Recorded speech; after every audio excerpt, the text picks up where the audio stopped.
IPL থেকে মুস্তাফিজুর রহমানকে বাদ দিয়ে দিয়েছিল তো ভারত, তাই না? তো কি হয়েছে? পাকিস্তান তাদের পিএসএল এ মুস্তাফিজকে লুফে নিয়েছে। পাকিস্তানের প্রধানমন্ত্রী শাহবাজ শরীফ তার ক্যাবিনেট মিটিংয়ে জানিয়েছেন যে বাংলাদেশের জন্য টি-20 বিশ্বকাপে ভারতের বিপক্ষে ম্যাচ তারা বয়কটের সিদ্ধান্ত নিয়েছে। সেইটার জবাব দিতে গিয়ে গদগদ হয়ে আমাদের যুব ক্রীড়া মন্ত্রণালয়ের উপদেষ্টা ডক্টর আসিফ নজরুল, ধন্যবাদ পাকিস্তান, নিজের ফেসবুকে এই লেখাটাও লিখে দিয়েছেন। পাকিস্তানের ক্যাপ্টেন অফিসিয়াল প্রেস কনফারেন্সে সালমান আলী আগা তিনি জানাচ্ছেন যে বাংলাদেশিরা আমাদের ভাই, পাকিস্তানের পাশে যে তারা রয়েছে এই জন্য আমরা ভীষণ কৃতজ্ঞ।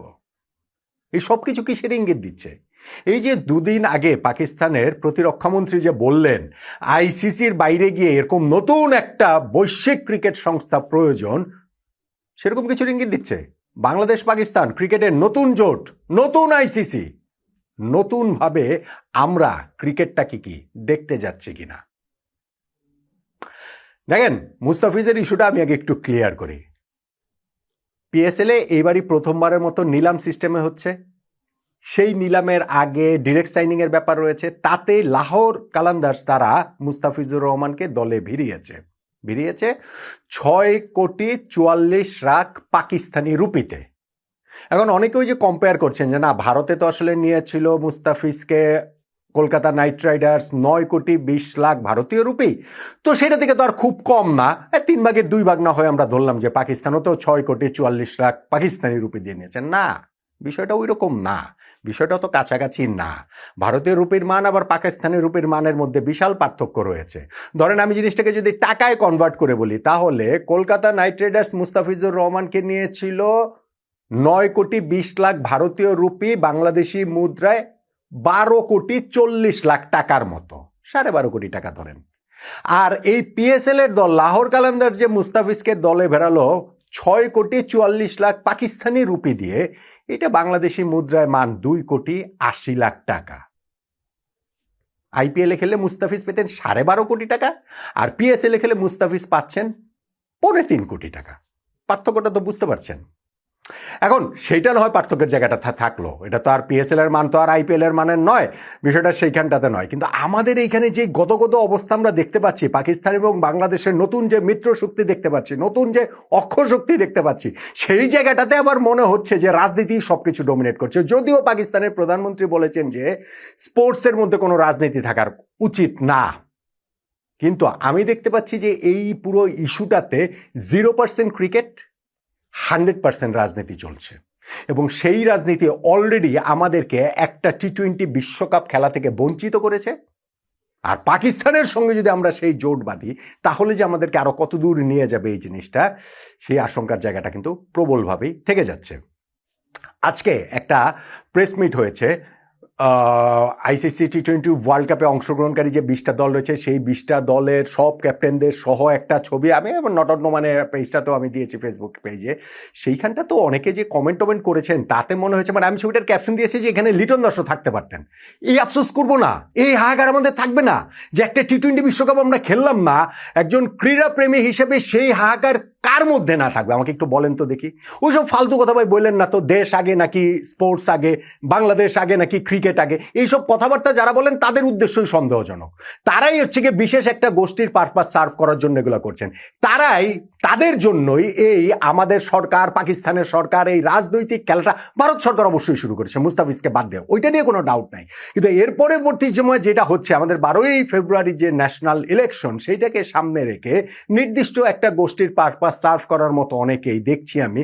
বাংলাদেশে ওই ক্যাপ্টেন্স ফটোটাতে লিটন দাস থাকতে পারতো, বাংলাদেশের ক্যাপ্টেন। এইখানে আপনারা কেউ যেসব কমেন্টস লিখেছেন, তাতে করেই ভাই আসলে স্পষ্ট হয়ে যায় ক্রিকেটটা আপনাদের কোনো অগ্রাধিকারে নাই, দেশপ্রেমটাও আপনাদের অগ্রাধিকারে নাই।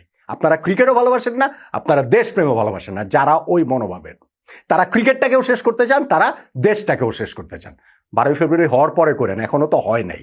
নির্বাচনটা হোক, তারপরে করেন, তার আগ পর্যন্ত অন্ততপক্ষে আমাদের ক্রিকেট বোর্ড কোনো কিছু ওইরকম করেন না। ওই যে ওইখানটাতে যেখানে ধরেন ভারতের ক্যাপ্টেন সূর্য কুমার যাদবকে জিজ্ঞেস করা হয়েছে যে পাকিস্তানের সঙ্গে ম্যাচটা যাবে না, সূর্য বলেছেন যে আমাদের ফিক্সার দেওয়া হয়েছে এবং আমরা সেই অনুযায়ী যাব খেলতে, শ্রীলঙ্কাতে যাব, কলম্বোতে যাব, মাঠে উপস্থিত থাকবো, আমাদের প্রিপারেশন ওইরকমই থাকবে। অ্যান্ড ডিসিশন তো আমাদের সাইড থেকে আসে নাই, এসেছে অন্য সাইড থেকে। তারা যদি না খেলতে আসে সেটা তাদের ডিসিশন, কিন্তু আমরা আমাদের সেই প্রস্তুতি জায়গাটা পুরোপুরি রাখবো। পাকিস্তানের ক্যাপ্টেন সালমান আলী আগা তিনিও ওইটাকে বলেছেন যে না, এটা তো আসলে ক্রিকেটারদের ডিসিশন না, কিন্তু সেইখানটাতেই তিনি যে পাকিস্তানিরা যে তারা তাদের পাশে বাংলাদেশ থাকার কারণে তিনি কৃতজ্ঞতা জানাচ্ছেন এবং বাংলাদেশিরা যে তাদের ভাই সেই জিনিসটাও জানিয়ে দিচ্ছেন। আমাদের সোশ্যাল মিডিয়াতে কী সব কর্মকাণ্ড হয়, আমাদের মেইন স্ট্রিম মিডিয়াতেও কী সব কর্মকাণ্ড হয়, আমাদের রাজনৈতিক যেই মতবাদ কোন দিকে যে যাচ্ছে সেই খবর পাকিস্তান ক্রিকেট টিমের ক্যাপ্টেনের কান পর্যন্ত চলে গেছে, পৌঁছে গিয়েছে। ফলে তিনি ওরকম কথা খুব সহজেই বলতে পারেন যে পাকিস্তানিদের পাশে বাংলাদেশ রয়েছে বলে তারা আমাদের প্রতি ভীষণ কৃতজ্ঞ, আমরা যে তাদের ভাই সেই কথাটা তারা বলছেন। এখন পাকিস্তানের এই জায়গাটা থেকে আমরা কি নতুন আইসিসি তৈরি করব? পাকিস্তান যদি বেরিয়ে যায় সেইখানটা থেকে আমরা পাকিস্তানের সঙ্গে সঙ্গত দিব যে না ঠিক আছে আমরাও আছি পাকিস্তানের সঙ্গে? এখন দেওয়াটা জরুরি এবং এরকম কোনো ঘোষণা টোষণাও চলে আসতে পারে কিন্তু 12ই ফেব্রুয়ারির আগে। আপনারা যদি সেরকম মনে করেন আপনারা ভুল ভাবছেন, আমার মনে হয় না এরকম কিছু হবে। পাকিস্তান জাস্ট হচ্ছে কি আমাদের নাচাচ্ছে, পাকিস্তান জাস্ট আমাদেরকে খেলাচ্ছে, আমাদের দেশটাকেও খেলাচ্ছে, আমাদের ক্রিকেটটাকেও খেলাচ্ছে। 12ই ফেব্রুয়ারি নির্বাচনের তারা যাদেরকে পৃষ্ঠপোষক করে ক্ষমতায় আনতে চায় তারা যদি ক্ষমতায় আসে তাহলে তো হয়ে গেল, তাদের উদ্দেশ্য সফল। আর যদি সেটা না পারে, সুরসুর করে দেখবেন 15 তারিখের ম্যাচটা পাকিস্তান খেলছে ভারতের সঙ্গে, বাংলাদেশের কি হলো না হলো তাতে তাদের কিচ্ছু যায় আসে না। এই যে একটা ওয়ার্ল্ড কাপ বাংলাদেশ খেললো না, তাতেই বা পাকিস্তানের কি যায় আসে? ওই যে মিষ্টি মিষ্টি কয়েকটা কথা বলবেন, সেই মিষ্টি মিষ্টি কথা বাংলাদেশের পাশে থাকার জন্য না, সেই মিষ্টি মিষ্টি কথা ভারতকে খোঁচা দেওয়ার জন্য, ভারতের বিরোধী হওয়ার জন্য, ভারতকে প্রশ্নবিদ্ধ করার জন্য। কিন্তু এন্ড অফ দ্য ডে যে আমার আন্ডারস্ট্যান্ডিং যেটা সেটা হচ্ছে গিয়ে খেলাটা হচ্ছে পুরো রাজনীতির খেলা। প্রথম থেকেই সেটা রাজনীতির খেলা ছিল। মুস্তাফিজকে বাদ দেওয়াটা রাজনীতির খেলা, সেই কারণে আমাদের ওয়ার্ল্ড কাপ না খেলতে যাওয়াটা রাজনীতির খেলা, সেই কারণে পাকিস্তান বিশ্বকাপে খেললেও ভারতের বিপক্ষে ম্যাচ খেলবে না, রাজনীতির খেলা। এবং এই সকল রাজনৈতিক খেলা ভারতের যেমন শুরু করেছিল তারা পশ্চিমবঙ্গ নির্বাচনকে সামনে রেখে, আর এখন বাংলাদেশ ও পাকিস্তানে যেটা হচ্ছে সেটা বাংলাদেশের জাতীয় নির্বাচনকে সামনে রেখে। আমাদের ক্রিকেটটাকে কোনো মতে দম বন্ধ করে এই পর্যন্ত টিকে থাকতে হবে, আমার আন্ডারস্ট্যান্ডিং সেটা। অনেকে আমার সঙ্গে একমত হবেন না, হবেন না, কোনো অসুবিধা নেই, কিন্তু আমি কথা বলছি শেষ পর্যন্ত গিয়ে সেইটা দেশের পক্ষে বলছি, ক্রিকেটের পক্ষে বলছি, এবং যত সময় যাবে আপনারা সেটা তত আরও ভালোভাবে বুঝতে পারবেন। এই যে ধন্যবাদ পাকিস্তান আর বাংলাদেশিরা আমাদের ভাই, এগুলার সকল সূত্র যে শেষ পর্যন্ত গিয়ে 12ই ফেব্রুয়ারির নির্বাচন ঘিরে সময়ে সেটাও বোধহয় স্পষ্ট থেকে আরও স্পষ্টতর হয়ে উঠবে। বাংলাদেশ ক্রিকেটটাকে বলির পাঠা করে এইখানটাতে রাজনৈতিক স্বার্থ সিদ্ধি করার চেষ্টাটা সব জায়গা থেকে, সব পক্ষ থেকে, সব দেশের জায়গা থেকে সংশ্লিষ্ট হচ্ছে বলেই আমার আন্ডারস্ট্যান্ডিং। খুব খুব খুব কম সংখ্যক মানুষই এখন আমার সঙ্গে একমত হবেন, কিংবা বেশি সংখ্যক মানুষের সেই উল্লাসটা সোশ্যাল মিডিয়াতে দেখা যাবে যারা বিরোধী পক্ষ। কিন্তু আমি একই সঙ্গে জানি একেবারে হৃদয়ের গহীন থেকে এইটা বিশ্বাস করার মানুষের সংখ্যাও খুব কম নেই যারা সত্যি সত্যি বিশ্বাস করেন আমাদের ক্রিকেটটাকে এইখানটায় বলির পাঠা করা হলো দেশের রাজনৈতিক স্বার্থ হাসিলের জন্য। একটা নির্দিষ্ট গোষ্ঠী সেটা করেছে, একটা নির্দিষ্ট গোষ্ঠী সেটা করছে। 12ই ফেব্রুয়ারি পর্যন্ত ভাই আপনারা আর কিছু করেন না, অনেক করেছেন। 12ই ফেব্রুয়ারি পর্যন্ত অন্ততপক্ষে ক্রিকেটটাকে একটুখানি রেহাই দেন, একটুখানি।